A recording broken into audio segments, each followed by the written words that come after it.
Do not touch it. You have to let it rest. Resting steak. Let's go into our resting tray. Let it rest for 5 to 8 minutes. And let them rest for about 10 minutes. Resting meat after cooking to keep it moist and juicy is one of the most common bits of cooking advice. And I cannot think of another recommendation that has ruined more meat and disappointed more cooks.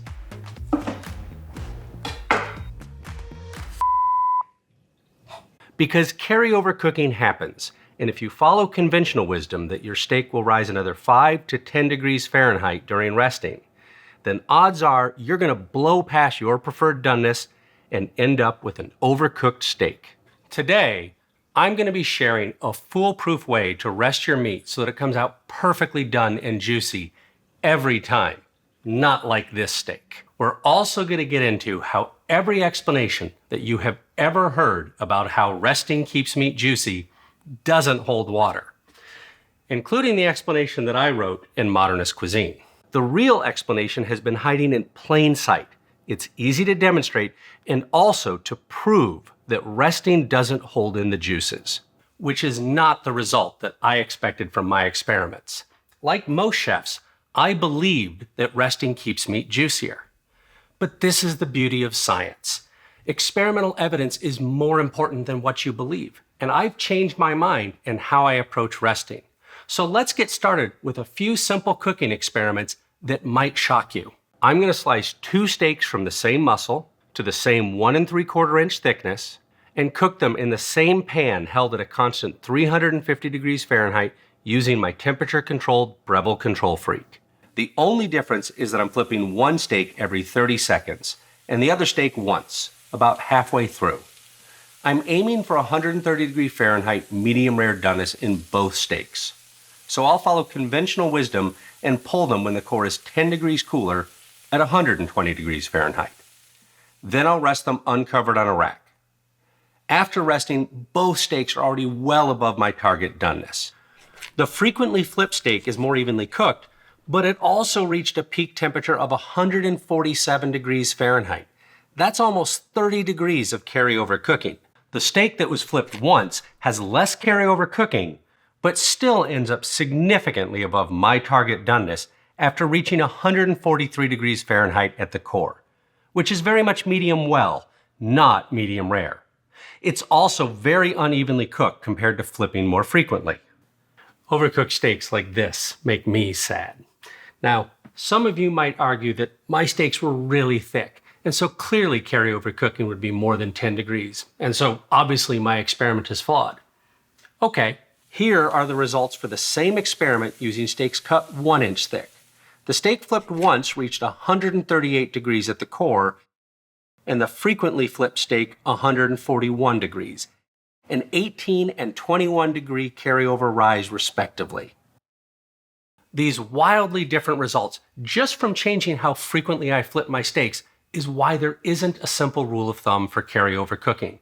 And it's not just 5 or 10 degrees Fahrenheit like chefs often say.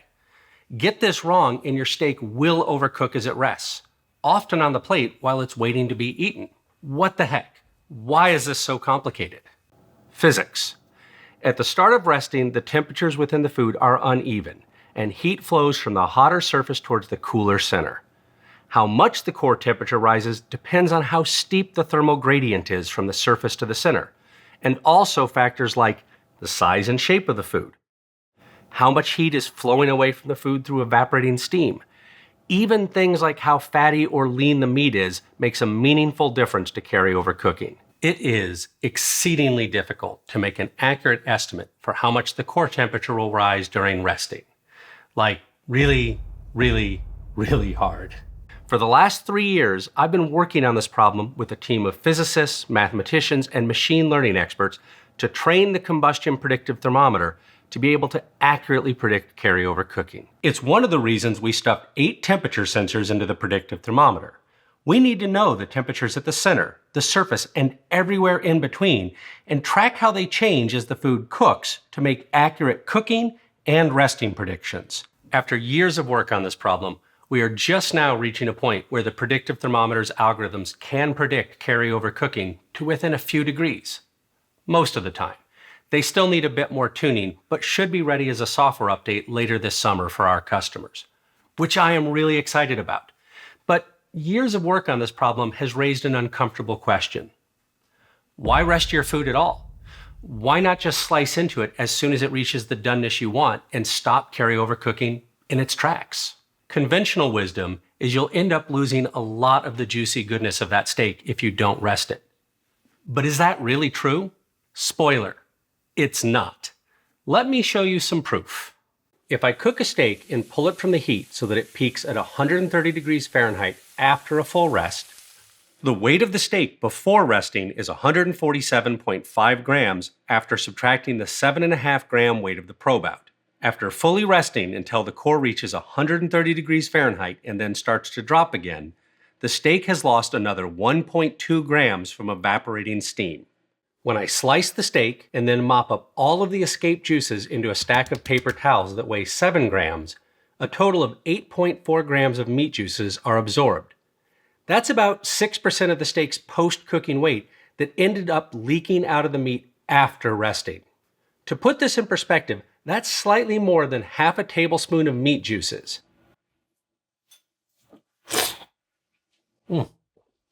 Now here's the experiment that really shocked me. If I cook another identical steak just shy of 130 degrees Fahrenheit, then weigh it, and immediately start slicing without any resting, 8.8 grams of meat juices are absorbed into my stack of paper towels. Essentially the same 6% loss as the fully rested steak. With and without resting, both of these steaks reached the same 130 degree Fahrenheit final core temperature.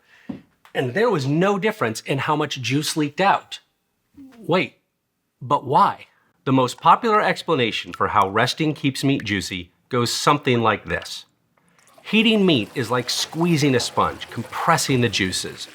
Resting is like relaxing your grip on the sponge so that the pressure drops and the juices aren't forced out when you slice into the meat. In fact, as the meat relaxes, it reabsorbs juices, just like a sponge. There's just one problem with this explanation. It's complete nonsense. Sure, meat shrinks as it's heated, but juices don't move around inside the meat because water isn't compressible, and there aren't tunnels within the meat where it can flow freely. Only juices very close to the surface can percolate out and into the pan where they sizzle and boil away. Eventually, that sizzle slows as juices more than a few millimeters beneath the crust struggle to reach the surface. And as the meat rests, juices aren't sloshing around being reabsorbed like a sponge. Yes, some moisture will slowly wick into the dry crust or crispy skin, and this usually isn't a good thing. But any juice that leaked out during cooking is gone forever. There are a bunch of pseudoscientific explanations of resting floating around. And my friend Meathead Goldwyn at AmazingRibs.com has a great article reviewing them and debunking them one by one. I'll put a link to his article in the description below. But now for a mea culpa. I am guilty of having contributed to this BS. Forgive me, for I have sinned. In modernist cuisine, I hypothesize that as meat cools, proteins dissolved into the juices begin to thicken in gel, making the juices more viscous so they don't spill out when you slice into the meat. We used a fancy viscometer to show that juices do thicken as the meat rests, but if you've ever refrigerated stock, you already know it thickens and gels. Duh. It's also irrelevant, unless your meat is cold enough for gelatin to gel. I'm embarrassed to say we overlooked an incredibly obvious and simple explanation for why juices leak out of meat and why resting doesn't matter. Here's a simple demonstration. This pot of water is 210 degrees Fahrenheit, around the temperature of meat just beneath a ripping hot seared crust. This is a pipette. Think of it as a muscle fiber filled with water and protein. When I release my hold on the suction bulb, the steam pressure immediately squirts water out the open end of the tube. Now watch what happens as I steadily drop the water temperature to 130 degrees Fahrenheit, as if we're moving towards the medium rare core of the steak. At any temperature, there is always some water evaporating as steam, which creates vapor pressure. And at the temperatures within a warm steak, these pressures are enough that when you slice into the meat, rested or not, you're creating new escape routes for the juices near the cut surface to be forced out. So unless you enjoy a cold steak, your only choice is whether you want the juices to end up on the cutting board or the plate. This surprised me. These were not the results I was expecting, but I've repeated my experiments and each time I get the same result. So how do I explain why scientifically minded cooks like Kenji Lopez-Alt, Dan Souza at America's Test Kitchen, Dr. Greg Blonder at Amazing Ribs have found that rested meat retains slightly more juice? I'll admit, this puzzled me. But I believe the explanation is that I was able to carefully control for confounding variables like keeping the pan's cooking temperature exactly the same between experiments. I've found that small changes to the pan's temperature, or how frequently I flip the steak from test to test, make significant differences in how much of the steak overcooks beneath the crust. And this can make it seem like a rested steak is holding on to more of its juice, when in reality, it's just more evenly cooked and less overdone. And all of this suggests a very simple strategy to stop worrying and rest your meat without the risk of overcooking. Here's how I do it. First, use a good thermometer to keep track of the meat's temperature. I'm obviously biased, but the combustion predictive thermometer makes this a lot easier. I'm inserting it across the steak like this so that I don't have a hole running through each slice. Next, choose your target doneness, and then subtract 10 or 15 degrees Fahrenheit. Start cooking. This technique works well for any high temperature cooking method. When your meat is 10 or 15 degrees below the doneness you want, stop cooking and let it rest. This will give you a couple of minutes to get organized, but keep a close eye on the increasing temperature and be ready to start slicing. When the meat hits the doneness you want, stop carryover cooking by slicing the meat. The sudden increase in surface area allows a lot of heat energy to quickly evaporate as steam. Alternatively, if you prefer to cut your steak while you're eating it on the plate, even slicing the steak in half will slow the carryover cooking. Then season and enjoy. It's really good.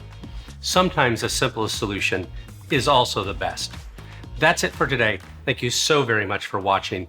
And if you liked this video, I'd really appreciate it if you gave it a like and subscribed.